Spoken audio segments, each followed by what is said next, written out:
जय हिंद प्यारे छात्रों।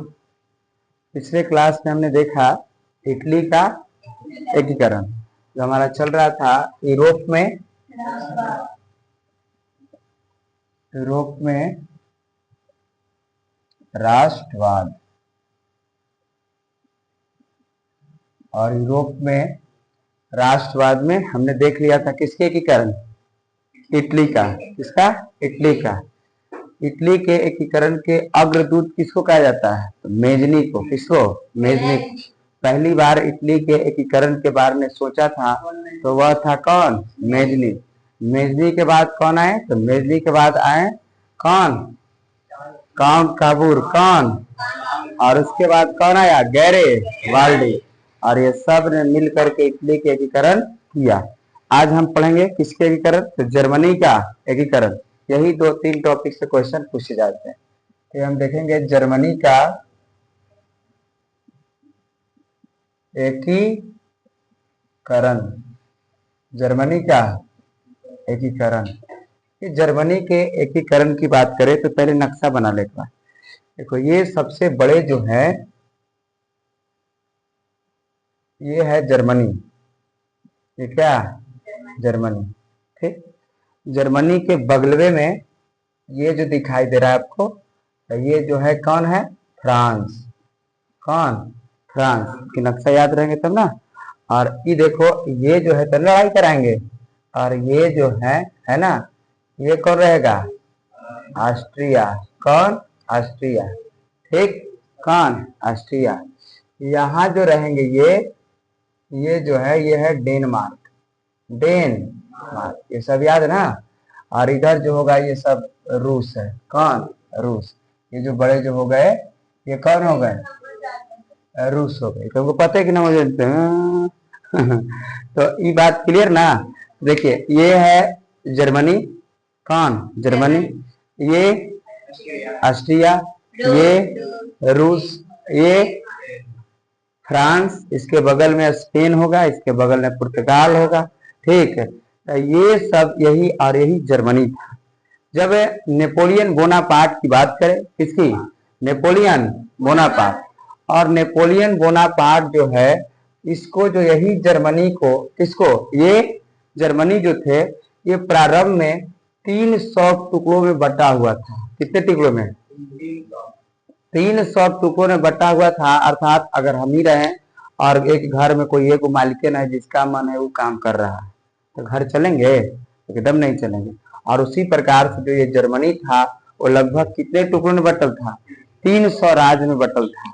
और यही जो नेपोलियन बोनापार्ट जो है, तो नेपोलियन बोनापार्ट यही 300 को इसने 30 राज्य अर्थात लगभग 29 राज्य में कन्वर्ट कर दिया। कितने में? मतलब 300 राज्य को, कितने राज्य को? 300 राज्य जो थे उनको 29 राज्य में मिलाने का काम किया। अर्थात जर्मनी के 300 राज्य को कितने राज्य में मिला दिया? 29 राज्य में। और इसे कहा गया राइन राज्य संघ। राइन राज्य संघ। राइन राज्य संघ। मतलब पूछेंगे कि राइन राज्य संघ का निर्माण किसने किया? था नेपोलियन बोनापार्ट ने किया। कितने से कितने कर दिया? तो सर 300 से कितने? 39 कर दिया। और इसी को कहा गया जर्मन राइन राज्य संघ का क्या किया? निर्माण किया। राइन राज्य संघ बनाया। किसको? जर्मनी को। किसको? जर्मनी को। ठीक है। राइन राज्य संघ। पूछे कि राइन राज्य संघ का निर्माण किसने किया? तो अब कहना है सर समझ गए, नेपोलियन बोनापार्ट ने राइन संघ का, जर्मन राइन राज्य संघ का क्या किया? निर्माण किया। अर्थात 300 के कितने मिला दिया? 49। थोड़ा सा बात नहीं है, सोचने वाली बात है। 300 के 39 ने मिला दिया। लेकिन आपने देखा कि धीरे धीरे नेपोलियन बोनापार्ट की क्या हो जाती है? मृत्यु हो जाती है। 1813 ईस्वी में किसका युद्ध हुआ? 1813 में लिप्जिंग का युद्ध हुआ। और 1815 में वाटरलू का युद्ध हुआ। और यही वाटरलू के युद्ध में, दोनों युद्ध में नेपोलियन बोनापार्ट की हार हो गई। और यही 1821 ईस्वी में नेपोलियन बोनापार्ट की मृत्यु हो गई। उसी समय 1815 में वियना सम्मेलन हो रहा था। और यही वियना सम्मेलन के कर रहा था ऑस्ट्रिया के राष्ट्र चांसलर था जिसका नाम क्या था? मेटरनिक। और मेटरनिक ही क्या करा था, वियना सम्मेलन, और वियना सम्मेलन के तहत यही जर्मनी को जब 29 राइन राज्य में बांटा गया है, तो देखो है ना 39 राइन राज्य में बांटा गया है, तो इसमें से देखिए सबसे बड़ा उस समय का क्षेत्र था जर्मनी का, जिसका नाम था, ये इतना दूर सबसे बड़ा क्षेत्र जिसका नाम था प्रसा। क्या था, देखो हम 39 को तो नहीं लिख सकते हैं, लेकिन कुछ लिखने पर अच्छे लगेंगे। ये था क्या, प्रसा। प्रसा की बात करें तो सबसे बड़ा था प्रसा, ये था सेल्सविक। सेल्सविक एक बार और पढ़ाया गया है, यूट्यूब पर भी अपलोड है, सेल्सविक। और सेल्सविक के नीचे जो था इसका नाम था होलस्टीन। होलस्टीन उसके नीचे ये जो क्षेत्र थे यहां से यहां तक के ऐसे राइखलैंड, ये क्या था, राइखलैंड। यदि बात करें तो यहाँ था, यहाँ से यहाँ तक था फ्रैंकफर्ट। और अगर नीचे बात करें तो ये था वेस्टफेलिया था, वेस्टफेलिया था। और इसके ये नीचे की बात करें तो था बावेरिया। कौन था, बावेरिया। कोई नया बात नहीं है, यही है जर्मनी। ये नहीं बताए थे, चलो फिर से बताएं, है ना। और ये प्रसा है, कौन, प्रसा। अभी तुरंत बताएंगे कि नहीं क्या है तो पढ़ाए, सारा बात पढ़ाया गया, वही वाला नोट्स में पढ़ाए नहीं किए हैं। ये कौन था, प्रसा। और ये कौन था, सेल्सविक। और ये क्या है, होलस्टीन। ये क्या, फ्रैंकफर्ट की संधि नहीं बताया 1871 में, तो नहीं बताए होंगे, तो फिर तो कैसे नहीं बताए होंगे, क्या बात है, नहीं जब फ्रैंकफर्ट बताया तो लाइक नहीं बताए होंगे, बाइबेरिया ही बताए होंगे। और यही देखो प्रसा, सबसे बड़ा क्षेत्र में कौन है, प्रसा, सबसे बड़ा क्षेत्र में प्रसा। और प्रसा ये कौन है, सेल्सविक, ये होलस्टीन, ये कौन, फ्रैंकफर्ट, ये कौन, राइखलैंड, ये कौन, वेस्टफेलिया, ये कौन, बावेरिया। और ये सब जो है पूरे के पूरे, ये देखो जर्मनी कितने भागों ने बटा हुआ था। और इसलिए ये प्रसा के उस समय शासक थे, और प्रसा के शासक था जिसका नाम था फ्रेडरिक विलियन। फ्रेडरिक, इसका कोई काम नहीं, फ्रेडरिक विलियन।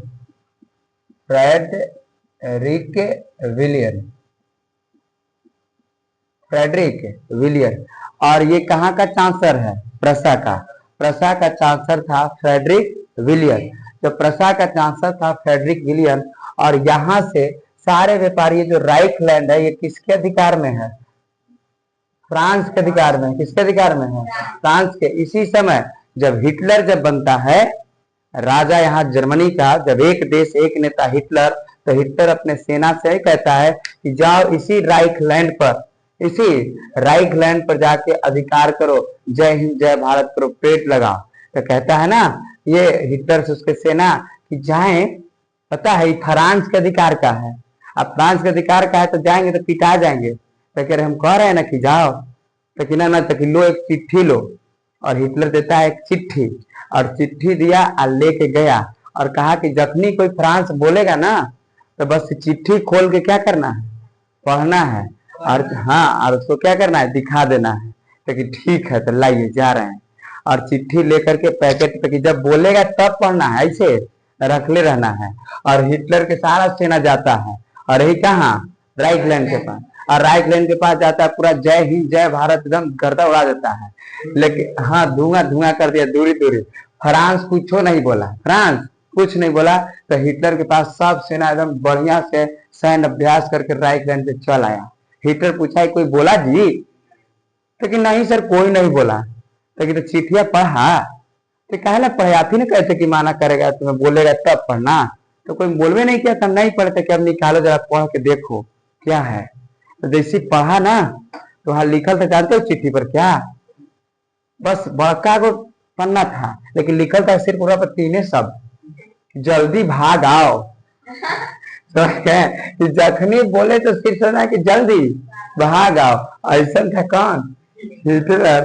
तो बात की बात है, फिलहाल हम यहाँ चलेंगे। हिटलर सब तो वो कहेगा अभी हिटलर बहुत जाने में तो देरी ना है, वो पीछे पढ़ा दिए, लेकिन 10वां को पीछे पढ़ाए। चाहिए था सिलेबस को आगे करने के लिए, हिटलर को 10वां में पढ़ने के लिए देना चाहिए था, वो दे दिया क्या मम्मी? इसीलिए जो 9वां हिस्ट्री नहीं पढ़े उनको 10वां बिल्कुल नहीं आएंगे। तो ये देखिए, यही प्रसा, तुम लोग तो पढ़े किया है, यही क्या है प्रसा, ये क्या है प्रसा। और प्रसा सबसे बड़ा था, जर्मनी में सबसे बड़ा था। और प्रसा के राजा कौन थे, चांसलर कौन थे? Frederick William. लेकिन फ्रेडरिक विलियम जो था यह एक रूढ़िवादी था। कैसा? रूढ़िवादी का मतलब समझते हैं? रूढ़िवादी मतलब कोई परिवर्तन चाहने वाला नहीं है। जो हाँ, वो तो कुछ चाहेगा भी ना, लेकिन ये एकदम कैसन था? रूढ़िवादी, कोई परिवर्तन नहीं चाहता था, एकदम जो चल रही कहता था। इससे आता था, कहता कि सुनिए ना, आप सबसे बड़ा हैं, सबसे बड़ा है तो इधर उधर वाला मिला लीजिए ना। तो कहता था कि हम दूसरे के टांग नहीं अड़ाने जाएंगे, हम पिटा उठा जाएंगे, कौन देखेगा, और हम इधर जाना नहीं चाहते हैं। व्यवस्था ऐसे ही चल रही थी। तो उसी समय जो व्यापारी थे, व्यापारियों को बड़ा तकलीफ होता था। यदि व्यापारी जो है यहाँ से कोई सामान अगर सेल्सिक से ले आ रहा है, तो सेल्सिक से जैसी बॉर्डर पर आ रहा है तो कहाँ आया? होल्स्टीन कहा कि आप मेरे एरिया में आ गए, थोड़ा टैक्स लाइए। और यहाँ से राइट हैंड है तो कि मेरे एरिया में आ गए, थोड़ा टैक्स लाइए। फिर यहाँ से अगर वेस्टफेलिया में गए तो यहाँ भी कहा कि जब टैक्स है। यहाँ करते करते परसा गया, बेचारा टैक्स देखते देखते परेशान हो गया। और इस सब बात जाके फ्रेडरिक विलियम से कहता था कि काहे ना आप इस सब को क्या कर लेते हैं, एक कर लेते हैं। लेकिन कोई कर नहीं रहा था। और जब नहीं कर रहा था, देखिए यही जो डेनमार्क थे, ये दोनों क्षेत्र पर कब्जा कर लिया। सेल्सिक और किस पर? होल्स्टीन पर। ये दोनों पर कब्जा कर लिया। कौन? डेनमार्क। फ्रांस देखिए पर कब्जे कर ले, ये अलग राज्य है, ये अलग है, अलग है, ऐसा ऐसा 39 गो है, के गो? अब सबको नाम लिखना संभव है 39 गो, लेकिन ये सबको संभव स्पीच को तनी थोड़ा लिख दिए, ऐसे जैसे ज्यादा इंपॉर्टेंट यही था, है ना, मेन। अब देखो ये बात ऐसी व्यवस्था चल रही थी, सारा एकदम तांडव चल रहा था। उसी समय जो है यही फ्रेडरिक विलियम की हो जाती है क्या? काट दिए तो समझ जाना कि क्या, जैसे हम काटे ना ऐसे तो समझ जाना कि क्या हो गया, मर गए। और जब फ्रेडरिक विलियम जो है, फ्रेडरिक विलियम की क्या हो गई? मृत्यु।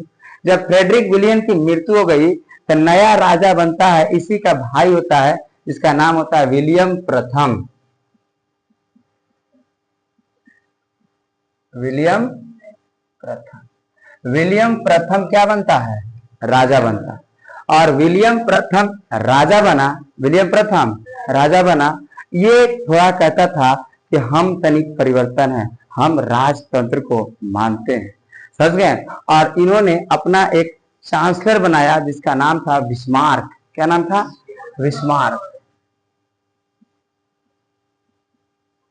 बिस्मार्क। अब पूछेगा यहाँ से सवाल कि बिस्मार्क क्या थी, सॉरी, कि विलियम प्रथम ने अपना चांसलर किसको बनाया? बिस्मार्क को। या बिस्मार्क किसका चांसलर था? विलियम प्रथम का। बस है, विलियम प्रथम कौन था? तो फ्रेडरिक विलियम का भाई था। ठीक है, कि फ्रेडरिक विलियम के मृत्यु के बाद नए जर्मनी के चांसलर कौन बने? विलियम प्रथम। विलियम प्रथम। विलियम प्रथम ने अपना चांसलर किसको बनाया? बिस्मार्क को। और इस बिस्मार्क ने एकदम ये हीगल के विचार से प्रभावित था। किसके विचार से? हीगल। हीगल के विचार से प्रभावित था। ये सब नहीं बताया है, थोड़ा सा सॉफ्टवेयर की धर रहा है। हीगल के विचार से क्या था? प्रभावित था। हीगल ये कहते थे, हीगल का कहना था कि सबसे बड़ा कुछ होता है तो देश होता है, देश से बड़ा कोई चीज नहीं होता। सबसे बड़े कुछ है तो क्या है? वो देश है। और इसीलिए देश के लिए किसी को मार देना एकदम अच्छा बात है। देश के लिए कोई आ जाए उसको मार दिया जाए तो आप बहुत अच्छे काम कर रहे हैं। ये कौन कहता था? हीगल। और हीगल के ही विचार से सम्मानित था कौन? बिस्मार्क।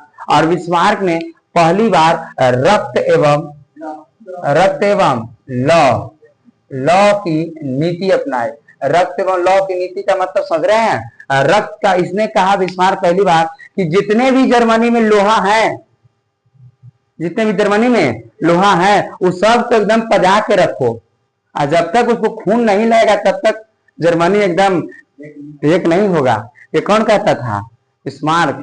और ये एकदम राजतंत्र का समर्थक है, कट्टर एकदम संवैधानिक राजतंत्र का समर्थक है। कौन? बिस्मार्क। कि हमको किसी भी तरह से एकदम क्या चाहिए? राजतंत्र चाहिए। और एकदम प्लान बना रहा है कि कैसे भी करके एकदम जर्मनी के एकीकरण करेंगे।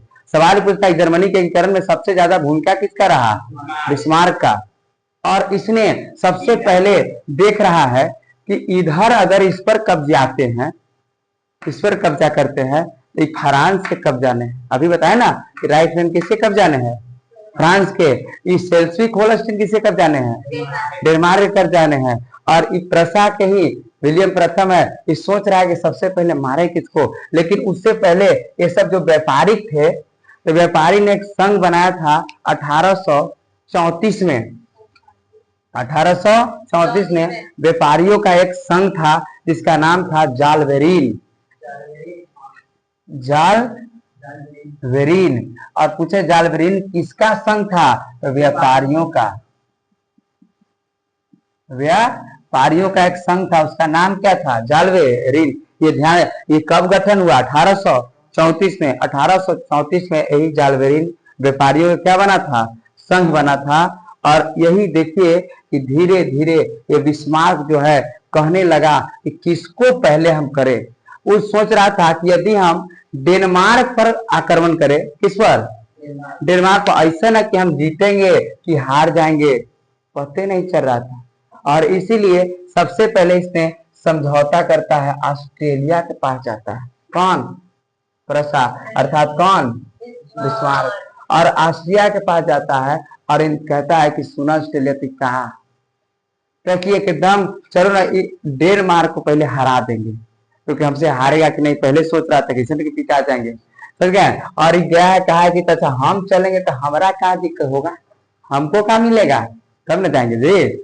मतलब हमको क्या मिलेगा, ठीक है तुम्हारे साथ हम देते हैं, डेनमार्क से लड़ेंगे तो तोरा मिलेगा सेल्सिक होल्स्टीन, हमारा तो कि दू गो है ना, तो एगो तू रख लेना है, हम रख लेंगे, लेकिन हमारे साथ है दो। रास्ता ठीक है चल रहा था और ठीक चल रहा था। और यही 1864 की बात है। कब की बात?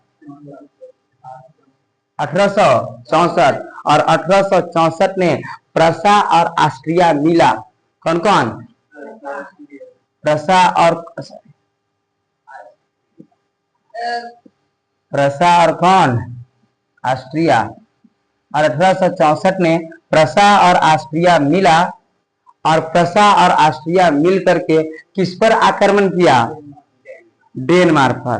जैसे डेनमार्क पर आक्रमण किया तो बेचारा डेनमार्क डरे भाग गया। डरे, कोई लड़ाई नहीं हुआ। लग रहा था कि महायुद्ध होगा, लड़ाई होगा, लेकिन डरे ही लीजिए आप आ गए ना, अब नहीं थे ना तो हम इस पर कब्जा कर लेते, आप आ गए ले जाइए, हमसे इससे कोई मतलब नहीं है। और सबसे ज्यादा दुखी में है प्रसा, बिस्मार्क, बेकारे हम इसको ले आए। अगर ले आते न अकेले तो दोनों क्षेत्र मेरा हो जाता। ये बतावा ना, मगरी के इसको देना पड़ गया, बेचारा अंदरे अंदरे कुहार रहा है, अंदरे अंदरे कुहार रहा है। कुहारना समझ रहे हैं? अंदरे अंदरे क्या है? दुखी है। जैसे देखिएगा काम कराने के लिए 10 आदमी के यहाँ से ले गए कि चलिए 10 आदमी यहाँ से, और वहां गए तो पता चला कि दुए गो आते तो काम, तो अंदरे अंदरे मियाद किसी आता है कि बेकारे में खर्चा हो गया 8 आदमी के, नहीं लाते तो काम हो जाता। ऐसा बात नहीं है। और बेचारा बिस्मार्क अंदरे अंदरे एकदम एकदम मन नहीं था इसको कि होल्स्टीन को इसको दे, लेकिन पहले से क्या था? वादा था। और वादा था, और इसीलिए होल्स्टीन, यहां से देखिए यहीं पर से ये देखो हम लिखते हैं एस सेल्सविक, ठीक है, और एच मतलब कौन? होल्स्टीन, ठीक है ना, समझिएगा ना। मतलब एस मतलब क्या? सेल्सिक, और एच मतलब होल्स्टीन। मतलब ये जो सेल्सिक जो रहा तो ये किसको मिला? प्रसा को। आई जो होल्स्टीन रहा ये किसको दिया गया? ऑस्ट्रिया को। अब बेचारा इसमें दुखी कौन है सबसे? प्रसा अर्थात बिस्मार्क दुखी है। खुश कौन है? ऑस्ट्रिया। काहे खुश है? कुछ कुछ खर्चो तो कुछ होवे नहीं किया, अब कुछ हुआ नहीं, खाली गया साथ कि चलो ना, अब बस ऑटोमेटिक अपने से पीछे हट गया बेचारा। कौन? डेनमार्क भी जा रहा था कि हम इससे हरियाएंगे नहीं, और डेनमार्क भी कहाँ हट गया पीछे, कुछ इंटरेस्ट आए हैं ना, अब कुछ सूर्य जल्द लग रहा था कि मजा नहीं आ रहा है सर, धीरे धीरे मजा आ जाते हैं। नहीं, अब देखिए देखो ना, अभी तो लड़ाई शुरू किए हैं, इसलिए को बच्चा रहेगा ना तो उसको हम एकदम हंसा के देंगे, इमोशनल कर देंगे, समझ गए। और एकदम व्यवस्था ठीक था बेचारा। ऑस्ट्रिया एकदम खुश है, वाह। और ऑस्ट्रेलिया खुश होकर के अपनी सेना भेजा, कहा में? होलस्टीन, एकदम कि जाओ पूरी तरह थाना पे कब्जा करो, सब रहो एकदम अच्छा से रहो, जाओ जाओ, मेरा हो गया, अपना हो गया। ना कुछ नहीं किए, ना तीर ना तलवार, फिर भी गहरा वार नहीं। और बेचारा ये बिस्मार्क देख रहा है, अंदर अंदर याद दिले एकदम मगनी में हमको धाम झाम हो गया। अब देखो बिस्मार्क की नीति, थोड़ा सा बिस्मार्क की नीति। यहाँ जर्मन के कुछ होलस्टीन में नागरिक रहते थे, और नागरिक रहते थे, इसमें उन्होंने कहा कि द्वेंस का एक राष्ट्रवाद के भावना को दिया, क्षेत्रवाद के भावना को दिया, और क्षेत्रवाद के ऐसे बोले जाते हैं, क्षेत्रवाद को भावना को दिया, और क्षेत्रवाद की भावना का कहा कि देखो जर्मन का कोई व्यक्ति जो है वो किसी के अधिकार में नहीं रहते हैं, एकदम जर्मन के व्यक्ति एकदम स्वतंत्र होते हैं, एकदम एक जातिवाद की भावना के प्रति एकदम एग्रेसिव कर रहा है। कौन? बिस्मार्क एकदम पूरा एकदम भड़का रहा है, एकदम ऑस्ट्रेलिया वाले को मारो ना, फिर मतलब सोच रहा है कि इसको भी क्या कर दे, यहाँ से हटा दे, मेरा ही क्षेत्र होना चाहिए, लड़ाई हो तो हो, बिस्मार्क की नीति देख लिया जाएगा, समझ गए। और यहाँ से बड़ा इंपॉर्टेंट बात है, इसको थोड़ा मिटाते हैं, ऐसा बात समझ रहे हैं ना। और एकदम व्यवस्था ठीक चल रहा था, जैसे यहाँ एक नस्लवाद क्षेत्रवाद के भावना को भड़काया, और क्षेत्रवाद को भावना को भड़काया, और यहाँ के लोग भड़कने लगे, और जर्मन ऑस्ट्रेलिया के जो सेना यहाँ जो भेजा था वो सब पिटाने लगा है, तो यहाँ से फोन कर ऑस्ट्रेलिया का, पिटाई थी, पिटा रहा है, तो कि ठीक है, तो रुको हम यहाँ से सेना भेजते हैं। और जैसे यहाँ से सेना भेजला कर रहा है कि जाओ सेना, तो कह रहा है बिस्मार्क खबरदार, आप हमारे क्षेत्र से नहीं आ सकते। तो जाएगा कहने से कि आप हमारे जगह से नहीं आ सकते हैं, तो कहा कि हाँ नहीं आ सकते, तो ठीक है, हम ऊपर से मुड़ के जाते हैं, तो मुंह के देगा तो मारेंगे, हमरे में जा रहे हैं। अब तो हालत खराब है, किसका? ऑस्ट्रिया के हालत खराब है। और इसीलिए यही 1866 की बात है, कब की बात है? 1866 की। अब जा ही नहीं दे रहा है। अब देखो ऐसे बात करो कि पता चले कि देखो ये इतना जैसे खेत था, ठीक, पूरा हमको साहिल से खूब पटता है, हम कहे कि साहिल जाओ, तुमको हम एक अपने खेत के 2 कट्ठा एरिया को हम तुमको दे दिए, 2 कट्ठा दे दिए, मतलब बीच में 2 कट्ठा दे दिए। बेचारा साहिल गया, धान खूब बढ़िया से धान रोपा, लेकिन जब काटने के बाद हुई, हंसुआ लेके आ ही रहा था, यही आरी पर लाठी लेके खड़े थे, कहे कि ठीक है ये है, लेकिन हमारे जगह में मत जाओ तुम, कहने से धान कटेगा। सेम हालत कर दिया कौन? प्रसा अर्थात बिस्मार्क ने हालत कर दिया कि आप जाइए, हम नहीं रोक रहे हैं, लेकिन हमारे ना जगह से नहीं जाइए। और यही 1866 की बात है, 1866 की बात है। प्रसा और ऑस्ट्रेलिया में ही लड़ाई हो गया, वो तो होना ही ना है। प्रसा और किसमें? ऑस्ट्रिया में। प्रसा और ऑस्ट्रिया में लड़ाई हो गया, और यही प्रसा और ऑस्ट्रिया लड़ाई हुआ, और इसी लड़ाई को कहते हैं सेडोवा का युद्ध। सेडोवा का युद्ध। अब पूछेगा कि सेडोवा का युद्ध कब हुआ? 1866 में। इसमें हार कौन गया?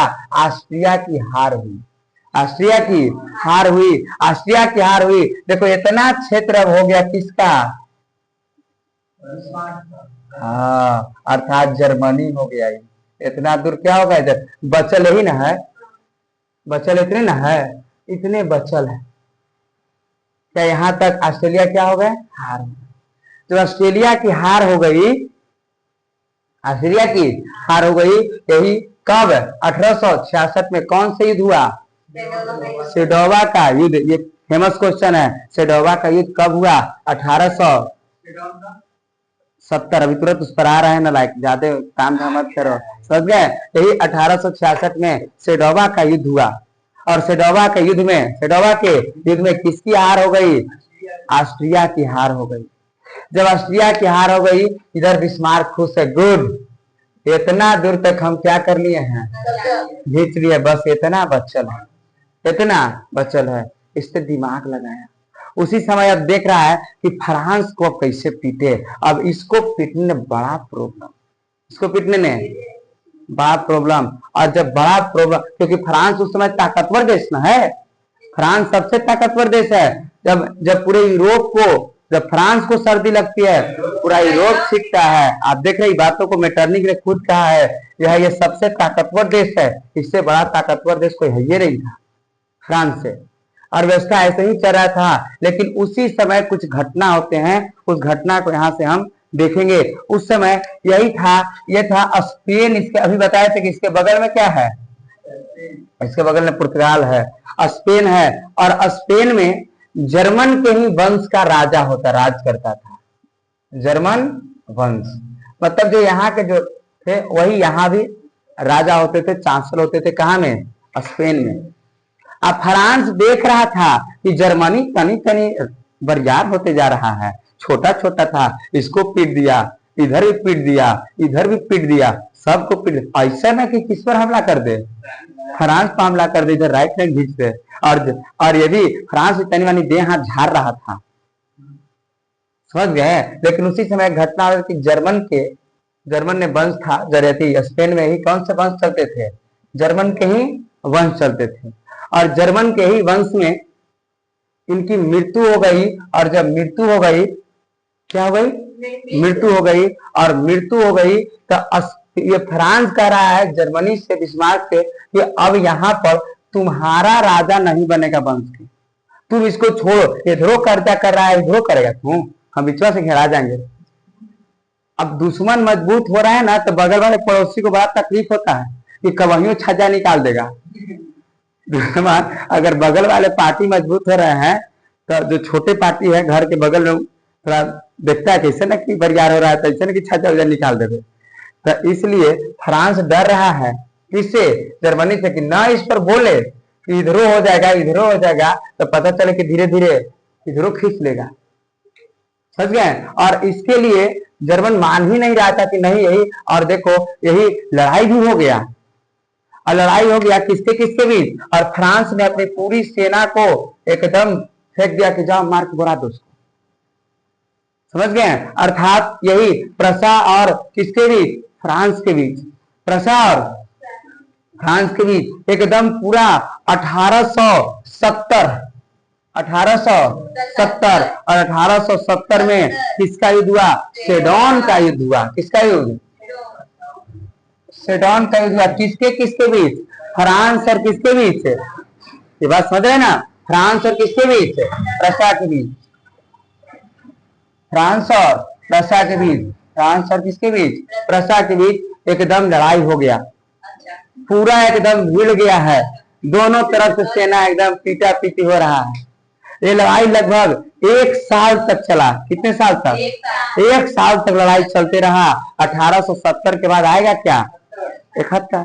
और यही 10 मई, कितने मई, 1871 को, 10 मई 1871 को यही क्या किया कि पूरे के पूरे बिस्मार्क ने फ्रांस की सेना को यही फ्रैंकफर्ट में बंदी बना लिया, कैद कर लिया, पूरा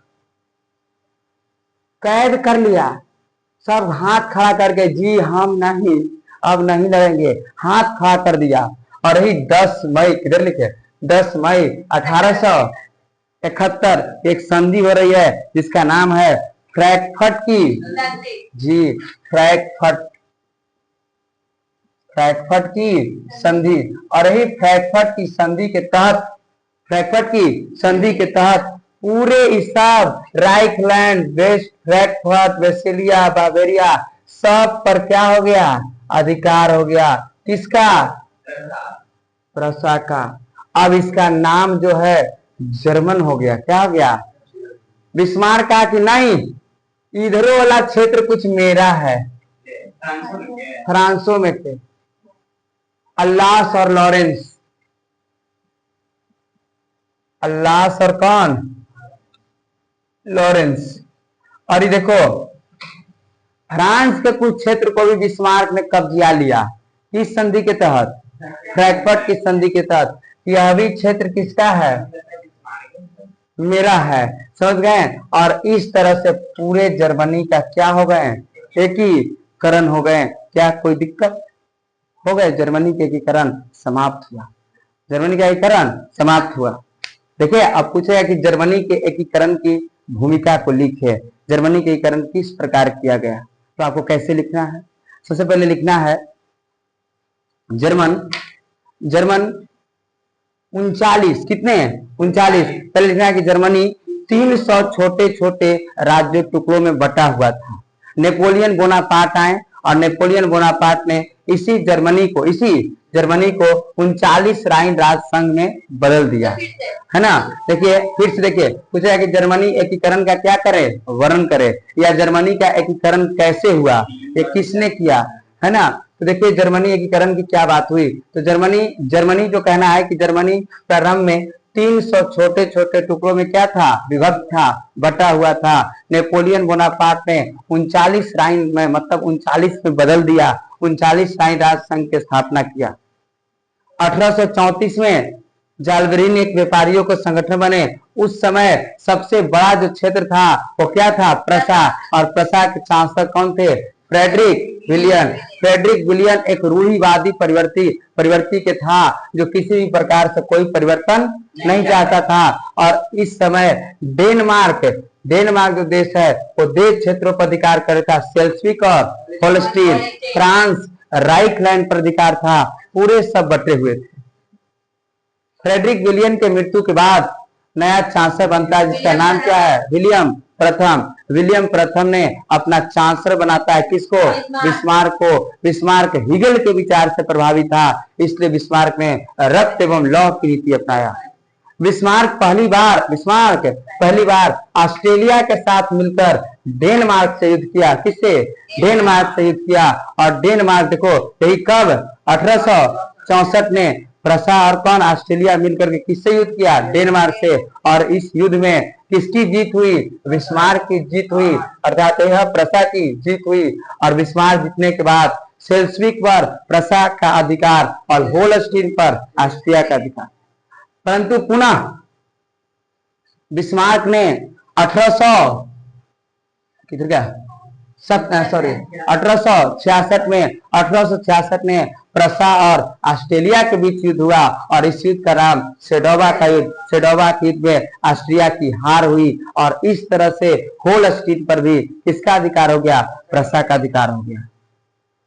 पुनः फिर से देखिए यही 1870 में सेडोन का युद्ध हुआ। किसके बीच? फ्रांस और प्रसा के बीच। और 10 मई 1871 में फ्रैंकफर्ट की संधि हुई। और इसी फ्रैंकफर्ट की संधि के तहत जर्मनी का एकीकरण पूरा हुआ। एक यूरोपीय शक्ति का विलय हुआ और दूसरे यूरोपीय शक्ति का उदय हुआ।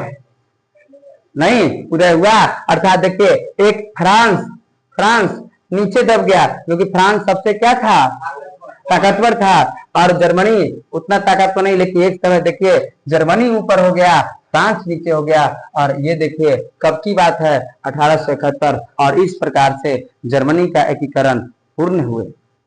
जर्मनी का एकीकरण पूर्ण। क्या ये बात लिखाएगा कि नहीं लिखाएगा? पूछ लेते हैं। सत्य। अरे वैसे ही बताओ ना, खड़ा है सब पिटा जाओगे, इतना बढ़िया पढ़ाए।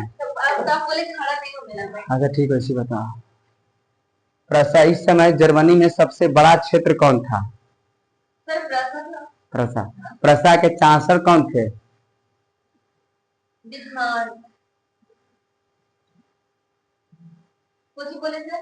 प्रसा के चांसलर सबसे फ्रेडरिक विलियम। कैसा प्रवृत्ति के था? रूढ़िवादी। अच्छा बताइए, रक्त एवं लौह की नीति किसने अपनाया? बिस्मार्क।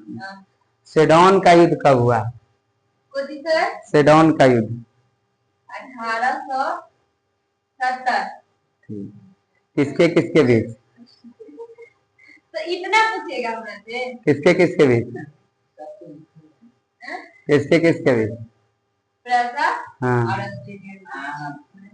हाँ नहीं तो फ्रांस के बीच। साहिल बताएगा।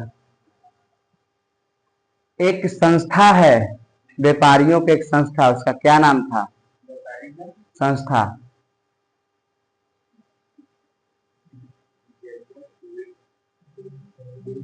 जालबेरीन। इसकी स्थापना कब हुई?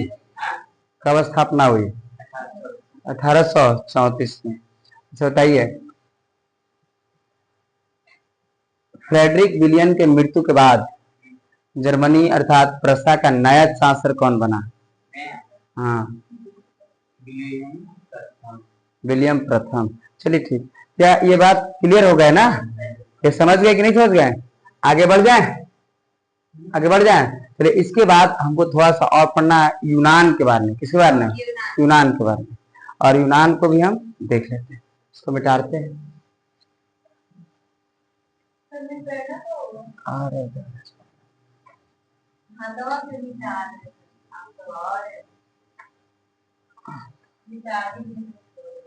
छोड़ो ना काम।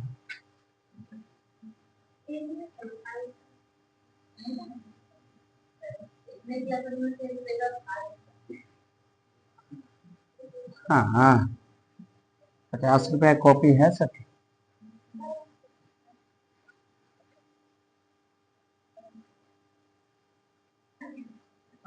है सुंदर कॉपी? आगे बढ़े, आइए देखिए, यही एक देश है जिसका नाम है यूनान। क्या नाम है? यूनान। अब बढ़िया से खाली इसको देखना, क्या है? यूनान। यूनान जो है, सबसे पहले ज्ञान विज्ञान के केंद्र के रूप में किसको जाना जाता था? यूनान को।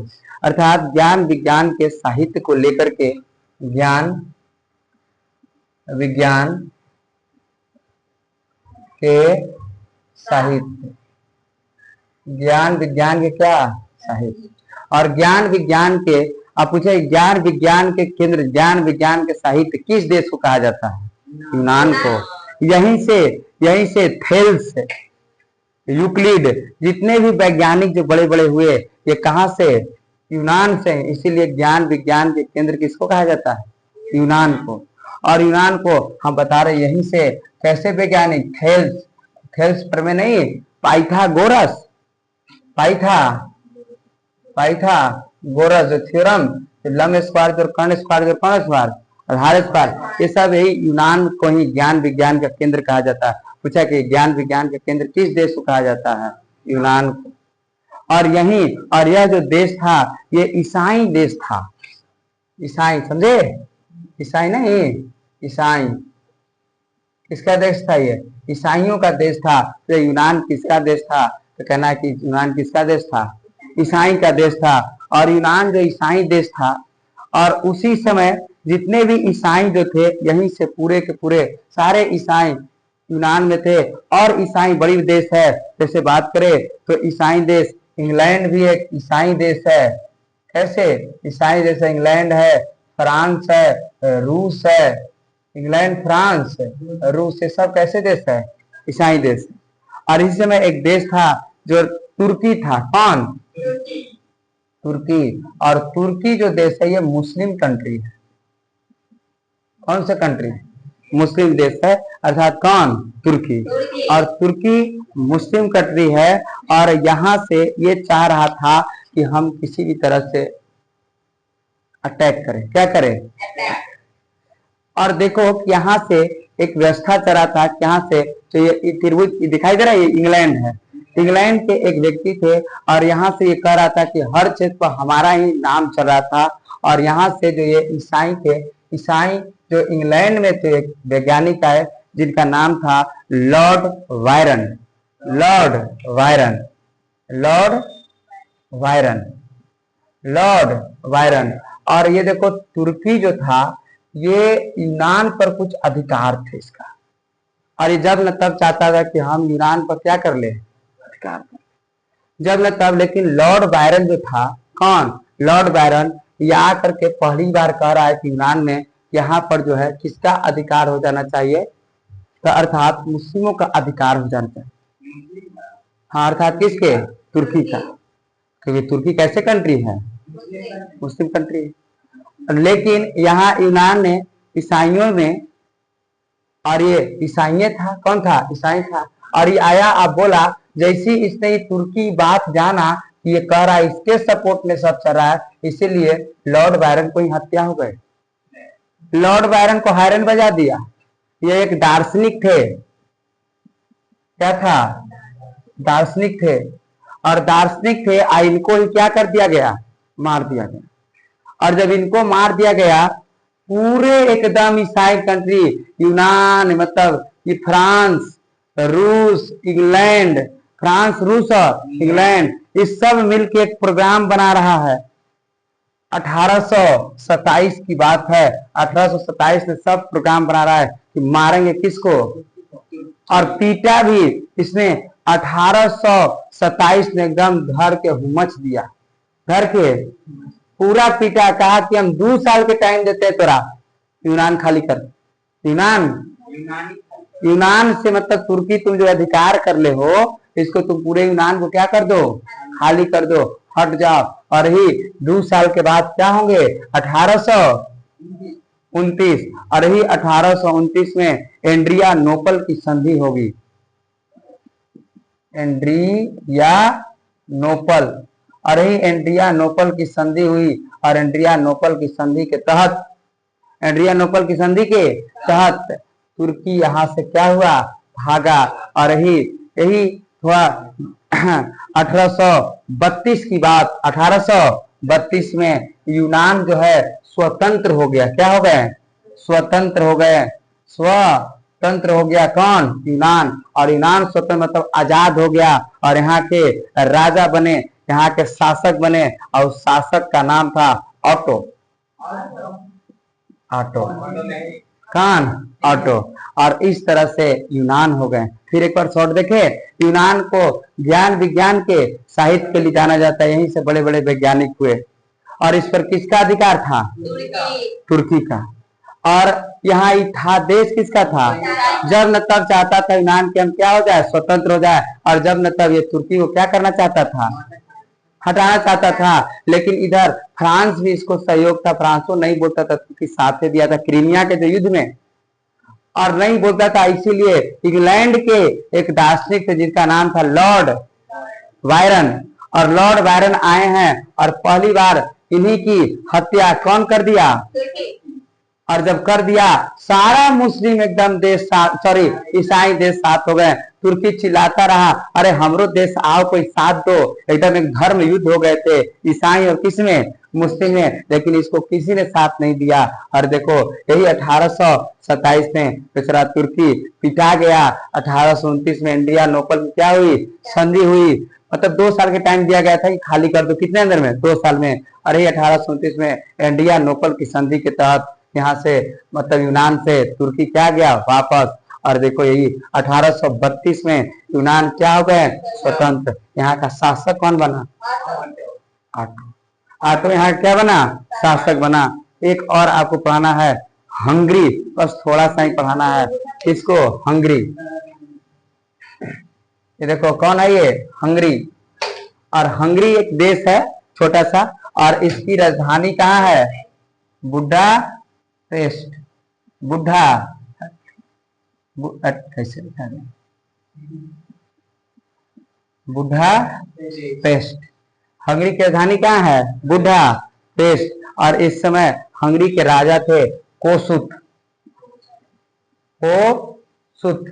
आप याद कैसे रखेंगे, तो सर एक हंगरी, हंगरी मतलब एक बूढ़ा है सर, आदमी है बूढ़ा जो पेस्ट कर रहा है, मतलब बरस कर रहा है कि कुछ खाने उन्ने के लिए मिल जाए, इसलिए हंगरी। तो हंगरी मतलब भूखा, पेस्ट मतलब पेस्ट कॉलगेट कर रहा है। और ये क्या था, बुढ़ा पेस्ट। और इसके राजा कौन थे, कोसुत, कौन थे? कोसुत। थोड़ा सा और ब्रिटेन को देखेंगे, किसको? ब्रिटेन को। क्या ये यूनान समझे? यूनान क्लियर हो गया। हंगरी क्लियर हो गए, हंगरी क्लियर हो गए। एड्रियानोपल की संधि कब हुई? एड्रियानोपल की संधि कब? 1829। क्या ऐसा बात क्लियर है ना? हाँ, यूनान स्वतंत्र कब हो गया? 1832। शासक कौन बना? ऑटो। शासक कौन बना? ऑटो। जर्मनी के एकीकरण देखे ना? जर्मनी के एकीकरण देखे। थोड़ा सा और इंग्लैंड को भी देख लेते, ऐसे नहीं पढ़ना है आपको, फिर पढ़ा लेते हैं। मिटा रहे?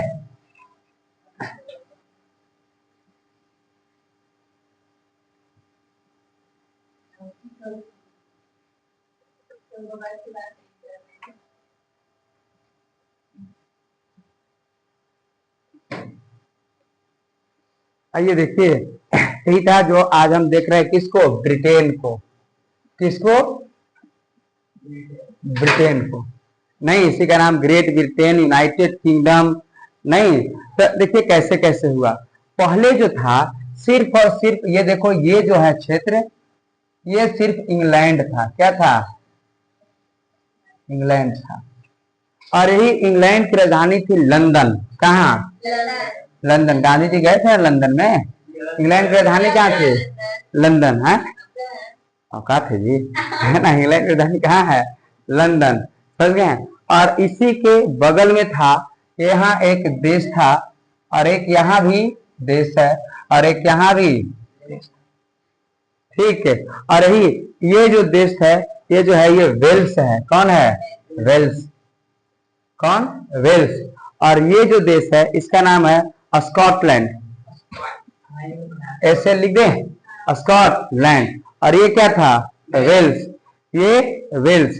और ये जो थे, ये देश आयरलैंड। कौन से? आयरलैंड। मतलब समझे, ये क्या है? वेल्स। ये क्या है? स्कॉटलैंड। ये क्या है? और ये अपने क्या है? इंग्लैंड। अपने इंग्लैंड।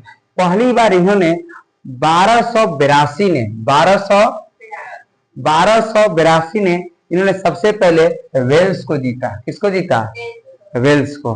मतलब किसने? इंग्लैंड ने। और पहली बार इसने जीता वेल्स को, और वेल्स को जीता। और वेल्स को जीतने के बाद 1688 में जो ये जो इंग्लैंड था, यहाँ गौरवपूर्ण क्रांति हुई थी, रक्त विहीन इसी क्रांति कहा जाता था। और इस समय इन्होंने संवैधानिक राजतंत्र बना। संवैधानिक राजतंत्र। संवैधानिक राजतंत्र। पहली बार ही इंग्लैंड में ही संसद बना था। विश्व में सबसे पहले कौन संसद बना था? कहाँ में? इंग्लैंड ने। और ये देखो, 1282 ने किसको जीता? वेल्स को जीता। और 1688 ने संवैधानिक राजतंत्र। इसी समय 1688 में गौरवपूर्ण भी क्या हुई थी? क्रांति हुई थी। व्यवस्था बढ़ते गया। और यहाँ के जो राजा थे, वो लेसेज फेयर की नीति अपनाते थे। लेसेज फेयर मतलब इसको कहता अहस्तक्षेप। अहस्तक्षेप की नीति अपनाते थे। सर, अहस्तक्षेप की नीति क्या? मतलब इसमें जनता के लिए कोई काम धाम नहीं। संसद को संसद, जैसे राष्ट्रपति। अब गांव में कुछ हो रहा है तो राष्ट्रपति आएगा कुछ करने के लिए? गांव वाले पुलिस सब समझने को आएगा।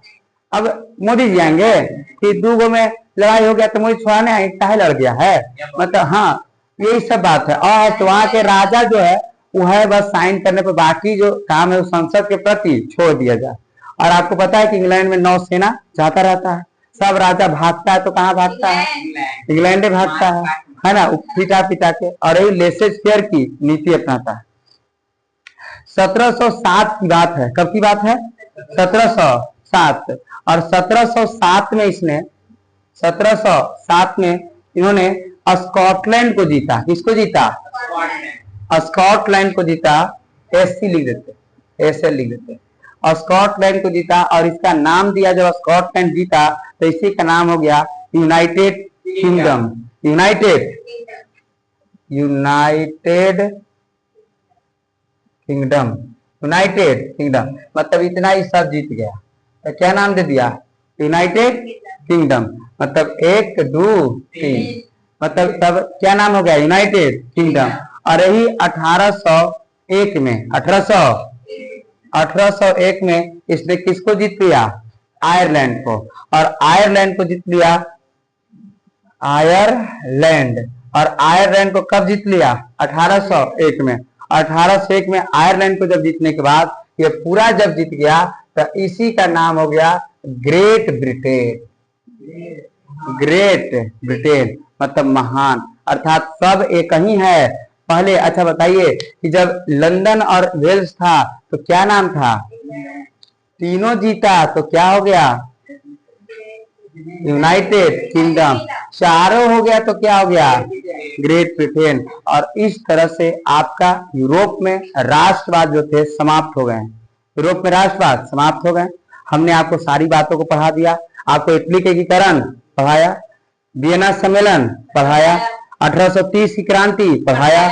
1800 शुरू से अगर हम बता दें तो सबसे पहले हमने आपको बताया यूरोप में राष्ट्रवाद में, तो सबसे पहले बताया कि राष्ट्रवाद क्या है ना, राष्ट्र क्या होते हैं, अनदर स्टेट के बारे में बताएं।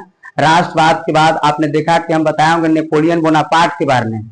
नेपोलियन बोनापार्ट के बाद हमने आपको बताया कि नेपोलियन बोनापार्ट के मृत्यु के बाद 1815 नहीं बताया ना कि 1813 में लिप्जिंग का युद्ध हुआ, 1815 में वाटरलू के युद्ध हुआ। और यही वाटरलू के युद्ध में नेपोलियन बोनापार्ट की हार हो जाती है और यहाँ पर नए राजा बनते हैं, नए। यही ऑस्ट्रिया के चांसलर था जिसका नाम क्या था? मेटरनी। और मेटरनी की 1815 से लेकर के 1848 तक इसी को मेटरनिक युग के नाम से भी जानते हैं, पूरा तांडव करके रख दिया। लोकतंत्र के स्थान पर राजतंत्र को लाया। नया राजा बना था लुई 18वां।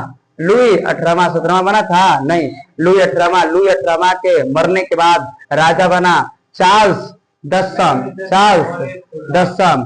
और चार्ल्स दसम राजा बना। और चार्ल्स दसम क्या बने? राजा। और चार्ल्स दसम के बाद 1830 की क्या हो गई? क्रांति। 1830 की जब क्रांति हुई तो चार्ल्स दसम जो क्या हुए? हारे। और आर्ली तो 1830 में बुर्बो वंश क्या हो गया था? समाप्त हो गया। और आर्लीहेंस वंश आया। कौन से वंश? आर्लीहेंस वंश। आर्लीहेंस वंश धीरे धीरे वो भी व्यवस्था खत्म हुए और धीरे धीरे 1848 की क्रांति हुई। किसके नेतृत्व में? थियर्स के नेतृत्व में। और 1848 भोज जो कराया गया था और 1848 में पूरी तरीकों से सारा चीज समाप्त हो गया था। सारा क्या हो गए? समाप्त हो गए। और राजतंत्र के स्थान पर लोकतंत्र की स्थापना हुआ 1848। उसके बाद हमने बताया किसके बारे में? इटली के एकीकरण। और इटली के एकीकरण बहुत इंपॉर्टेंट। इटली के एकीकरण के बाद हमने किसको बताया? जर्मनी का एकीकरण। अभी बताया किसके एकीकरण? जर्मनी के एकीकरण। और जर्मनी के एकीकरण के बाद हमने अभी क्या बताया आपको? यूनान बताया। क्या बताया? यूनान। यूनान के बाद क्या बताया? हंगरी। हंगरी के बाद क्या बताया? Great Britain. इतिहास की किताब लाया रोशन? लाओ। अब देखिए इतिहास आपको देखिए हमने सारी बातों को अभी इस पर क्लियर कर लेते हैं। खोज ही रहे थे किताब को। देखिए क्या यूरोप में राष्ट्रवाद हमने चला कि नहीं चला? क्या हमने नेपोलियन के बारे में बताया कि नहीं बताया? नेपोलियन के बारे में भी बताएं। क्या उसके बाद देखो 39 रियासत संघ कायम रहा कि नहीं रहा? अभी बताया ना 39 किसको बांटा गया था? जर्मनी को। बहुत अच्छी बात। जुलाई 1830 की क्रांति बताएं। जुलाई 1830 की क्रांति का प्रभाव। 1848 की क्रांति बताएं। उसके बाद इटली का एकीकरण बताएं ना जी। इटली के एकीकरण में देखिए, इटली के एकीकरण में क्या हम ये बताएं? मेजनी का योगदान बताएं। उसके बाद देखिए हम बताए थे 1834 में यंग यूरोप की स्थापना किया था। किसने? यंग। 1831 में यंग इटली की स्थापना किया था। किसने? मेजनी ने। क्या हमने काउंट काबूर के बारे में बताया? विक्टर इमैनुअल ने इसको बनाया था क्या? प्रधानमंत्री के पद पर। और आगे देखिए क्या हम गैरिबाल्डी के बताए जर्मनी के एकीकरण अभी बताए ना, यही देखो जर्मनी था। अभी जर्मनी के एकीकरण पढ़ाए। और उसके बाद बात करें देखिए बिस्मार्क की नीति बताए ना। बिस्मार्क रक्त एवं लॉ की नीति अपनाया। किसने? बिस्मार्क ने। उसके बाद यूनान के बारे में बताया ना। यूनान की राष्ट्रीयता का उदय। यूनान कब आजाद हो गया? अरे लगा 1832 में जी। 1832 में आजाद हो गया। ये पढ़ता दिमाग कहाँ रहता है? हमको तो घरे जाना है ना सर। पढ़ना थोड़े है, घर जाना। और यूनान 1832 में क्या आजाद, ये देखिए सेडोन का युद्ध बताया ना जी, सेडोन का युद्ध बताए 1871, देखो लिखल है ना, तुरंत 10 मई 1871 को फ्रैंकफर्ट की क्या हुई, संधि हुई। अभी बताया ना फ्रैंकफर्ट की संधि, सारी बात क्लियर है ना। ये देखो सेडोन का युद्ध, देखो फ्रांस के शासक नेपोलियन प्रसा के खिलाफ युद्ध की घोषणा। उसके बाद देखो हंगरी बताए ना, हंगरी यही बताए, हंगरी, पोलैंड की बात नहीं होगी क्योंकि पोलैंड इसमें नहीं दिया गया, आपको नहीं पढ़ना, बाहमेनिया भी नहीं पढ़ना। उसके बाद देखिए ये पूरे के पूरे आपके क्या हुए, समाप्त। क्वेश्चन अगर बात की जाए इटली एवं जर्मनी, इटली एवं जर्मनी, इटली एवं जर्मनी वर्तमान में किस महादेश के अंतर्गत आएंगे, किस महादेश के अंतर्गत आएंगे इटली जर्मनी, तो हम पूरे यूरोपे को पढ़ ही रहे हैं, तो यूरोपे में ना आएगा, किसमें आएगा, यूरोप में। फ्रांस में 30 शासन वर्ग की पुनर्स्थापना वियना कांग्रेस के द्वारा की गई। वियना सम्मेलन कब हुआ, किसने किया,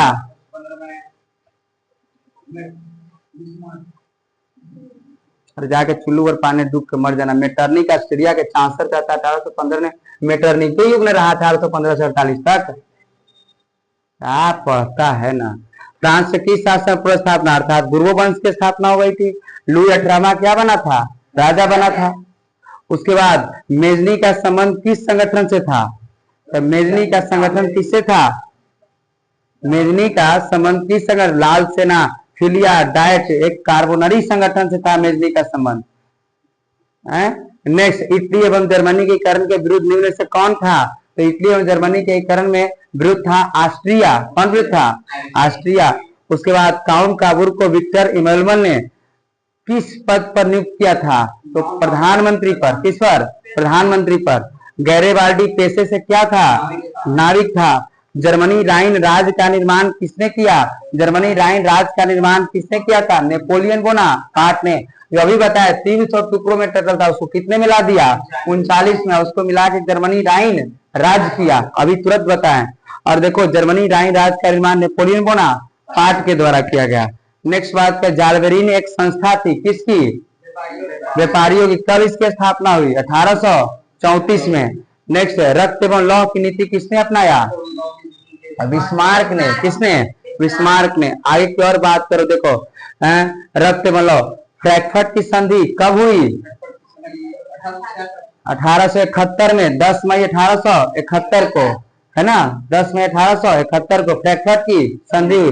किसके किसके बीच हुई, फ्रांस और प्रसा के बीच, फ्रांस और प्रसा के बीच। अभी हम बताएं कि फ्रांस के सेना को 1 लाख सेना को फ्रैंकफर्ट में घेर लिया गया और 10 मई को संधि हुआ। और इसी के तहत बिस्मार्क ने, किसने, बिस्मार्क ने पूरे तरीकों से बिस्मार्क जो है एकदम फ्रांस के क्षेत्र अल्लास और लॉरेंस पर कब्जा कर लिया था। और गुप्त संधि का जनक यही प्रथम विश्व युद्ध का कारण हो जाएगा। एक तरफ बनेगा त्रिगुप्त, एक तरफ बनेगा मित्र राष्ट्र, धुरी राष्ट्र की निर्माण हो जाएगी। और ये देखो फ्रैंकफर्ट यूरोप वासियों के लिए किस देश को साहित्य एवं ज्ञान विज्ञान के प्रेरणा स्रोत मिला, किसको, यूनान को। अभी जस्ट बताया कि यूनान को ज्ञान विज्ञान के केंद्र के रूप में जाना गया है।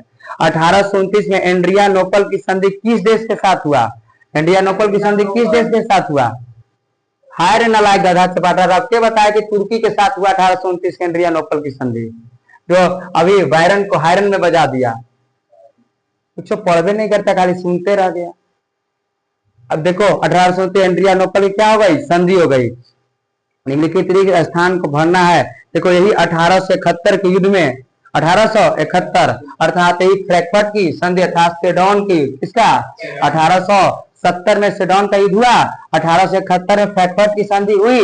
यही 1870 में सेडोन के युद्ध में एक महाशक्ति के पतन और दूसरे महाशक्ति के उदय, किसका पतन हो रहा था, किसका उदय हो रहा है, फ्रांस का पतन हो रहा है और जर्मनी के उदय, ऑस्ट्रेलिया का उदय हो रहा है, तो जर्मनी के उदय हो रहे हैं। नेक्स्ट बात, सेडोवा का युद्ध कब हुआ, 1800। और देखो और किसके किसके बीच हुआ, ये तो पूछा कि सेडोवा का युद्ध जो है 1866 में हुआ, किसके किसके बीच, प्रसा और किसके बीच, ऑस्ट्रिया के बीच। प्रसा और किसको लेकर के,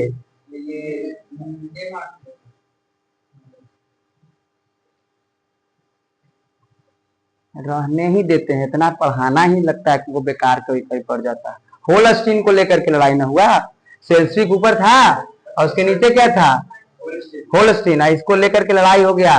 तब ने कहा था कि हम तोरा जा ही नहीं देंगे, ऊपर से जाएगा तो मार देंगे।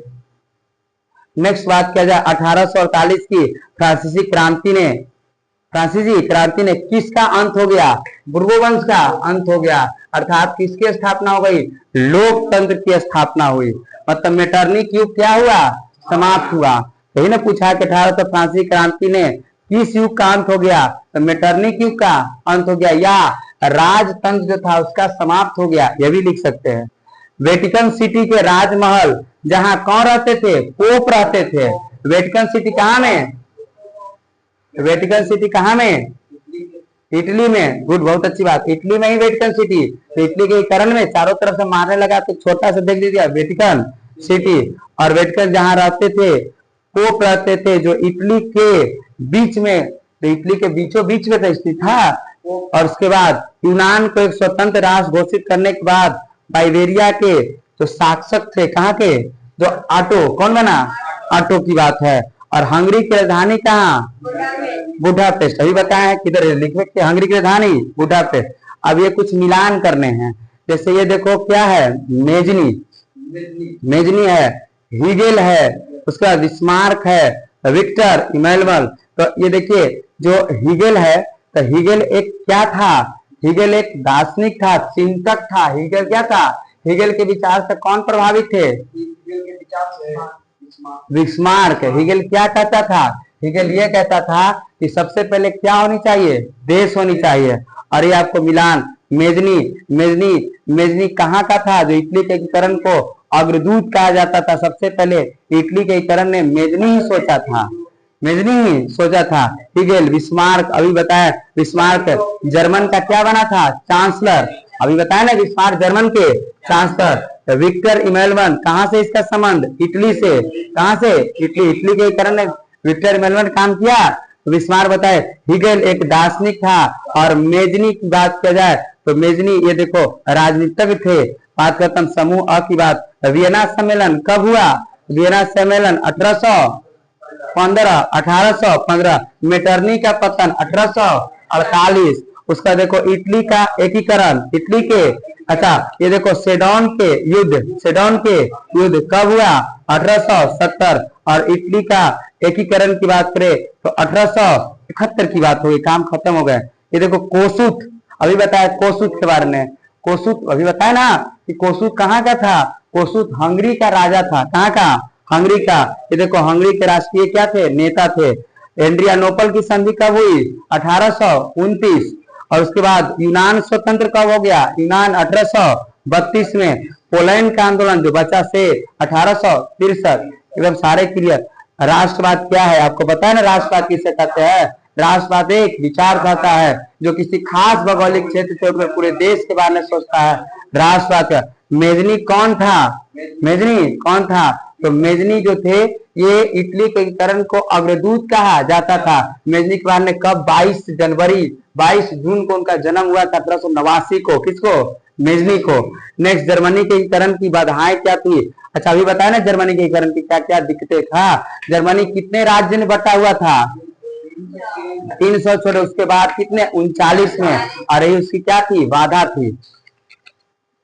1848 की क्रांति के कारण क्या थे? 1848 की क्रांति के कारण क्या थे? कि उसने जो थे वो सारे अमीर वर्ग को ऊपर देख रहा था, इसीलिए एक भोज हुआ और भोज खरीदे क्रांति 1848। इटली जर्मनी के एकीकरण में ऑस्ट्रेलिया की क्या भूमिका रही? तो इटली जर्मनी के, अभी ऑस्ट्रेलिया के पूरा बारे में बताएं। तो यूरोप में राष्ट्रवाद को फैलाने नेपोलियन बोनापार्ट के बारे में बताया। नेपोलियन बोनापार्ट जो है एकदम हर स्थिति में लोकतंत्र को स्थापित करना चाह रहा था। लेकिन 1813 में लिप्जिंग का युद्ध हुआ। 1815 में किसका युद्ध हुआ? वाटरलू का युद्ध हुआ। और वाटरलू के युद्ध के तहत नेपोलियन बोनापार्ट के काम समाप्त हो गया, बेचारे मर गए 1821 में सेंट हेलिना द्वीप पर। और गैरेवाल्डी के कार की, गैरेवाल्डी क्या क्या काम किया? गैरेवाल्डी पेशे से एक नावी था। विलियम प्रथम के बगैर जर्मनी का एकीकरण बिस्मार्क के लिए असंभव था। कैसे?